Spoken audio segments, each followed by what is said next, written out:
he endorsed Ronald Reagan, and it turned out to be a great, great decision, right? Great decision. And so Jerry Jr. felt similarly, but for him to go endorse, because they don't endorse, they don't like to endorse, they don't get involved in that, but he just felt so good. And I really think between Jerry and Paula and so many different people from the church and just the ministers and the pastors, I've had such incredible support. So for the evangelicals among you, I love you, and we're going to do good things together, believe me. And one thing that came up, by the way, which I think is very important, I was at a meeting with many, many pastors and ministers. God bless America, you're right. Good man. Stand up. I like that. I like to hear that. And by the way, when it's Christmas, we're going to start saying Merry Christmas again, folks. Okay? You better believe it.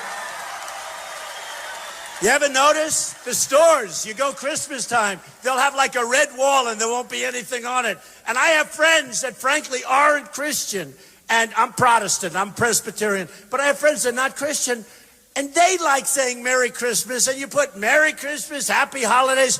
The stores, you go to Macy's, you go to these stores, they don't have Merry Christmas. We're going to have Merry Christmas in our stores again, all right?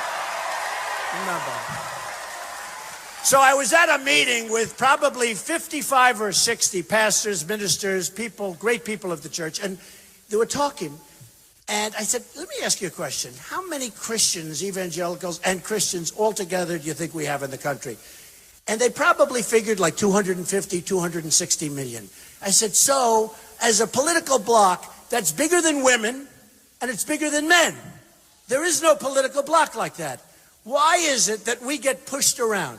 For instance, I made the statement about Muslims. Great respect. I have many friends that are Muslims. But there's something going wrong here, folks. And I said, we have to do something temporarily. We have to find out what's going wrong. We can't let the Syrians come in. We don't know who they are. We don't know where they come from.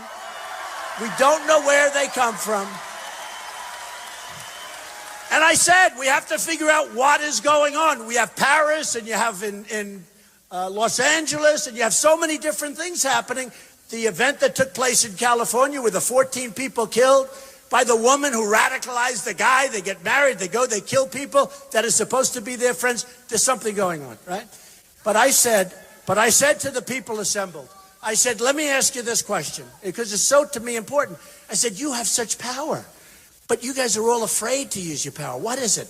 And then after about 2 minutes, I figured out, during the Lyndon Johnson administration, the power was taken away, because they're going to lose their tax-exempt status if they get a little bit political. So you have people that are incredible pastors and ministers and everything, and they're strong people and they're great people, and they're afraid to go out and fight for Christianity in the truest sense of the form. So I said, essentially, what you're telling me is that a man or woman on the street walking down the street has more power than you do, and you're a minister or you're a pastor. That's something wrong. I said, we are going to work like hell to get rid of that legislation so that you can have your power back.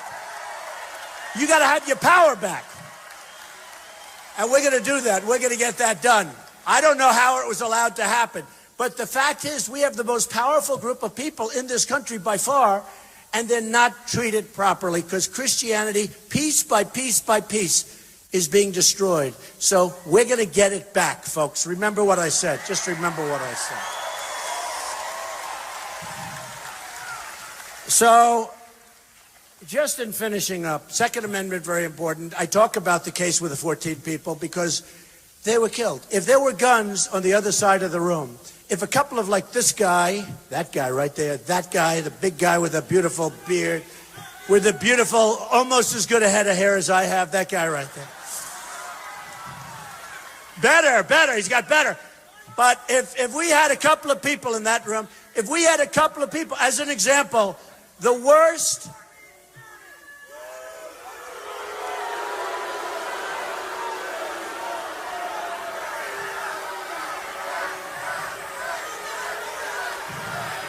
Quiet. All right, let him, come on, quiet, get out. Get him out.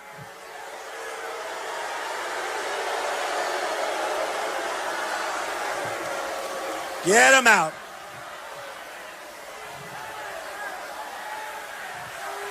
Get them out. Thank you. Thank you.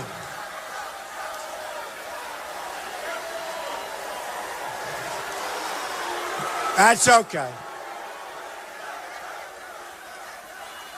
It's sort of crazy, right? You know, whether you're Republican, whether you're Democrat, liberal, conservative, we want certain things. We want to have a beautiful family. We want to have good, safe borders. We want to have a strong military. We want protection. We want to have jobs which are being taken away from us left and right. You know, you wouldn't think. You'd think everybody would be like on the same side. There's like 6 or 7 things you want to have. You want to have freedom of religion. You want to have things. You want to have certain things. And you would think that people would sort of all be in the same, but every once in a while you have that happen, and it's fine. Listen. Paris is the toughest in the world for guns. You can't have a gun. France is probably the toughest nation anywhere in the world for guns. The only one that has the guns are the bad guys, right? So you have the strongest gun control laws in the world in Paris and in France. And you have these thugs, this scum, this garbage. They walk in to 3 or 4 different places, and they start going, boom, boom, you, boom, you, boom. And you know what, folks? If we would have had a few guns firing bullets in the opposite direction, it wouldn't have been that way. Wouldn't have been that way. It wouldn't have been that way. You have 130 people dead. You have many, many gravely injured lying in the hospital, many of whom are going to die. It's a horrible scene, they tell me. But you wouldn't have that scene. So we're going to protect that Second Amendment, and believe me, it's not going to be touched. Not going to be touched. So just in closing, you got to vote. Got to go to, tomorrow's a big day. And I want Georgia, I want you to lead the pack. We're going to have a lot of success. We're going to have a lot of success. But I love Georgia, and I want you to lead the pack if you can. But look, we don't win anymore. We don't win on trade. We don't win at the borders. We don't win with our military. Our military, the greatest military in the world, we can't even beat ISIS, or we're going to knock ISIS out so fast.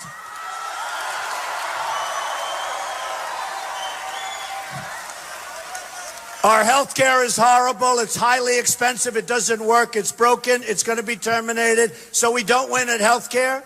We don't win at anything. We certainly don't win with education. Here's the story, folks. You're going to look back on this night, and you're going to say in 2 years, in 3 years, in 4 years, and in 20 years, you're going to say this was an amazing evening, because it is a movement. You're going to say that was an evening when Donald Trump stood up and he said, and she will be a great first lady. Say that again. She will be.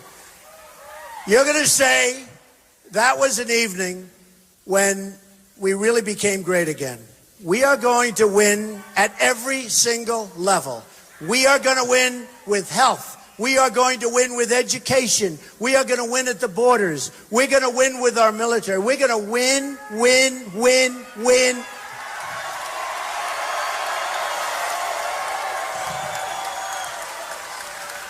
We are going to make America great again, greater than ever before. I love you. Go out and vote. I love you all. Thank you, Georgia.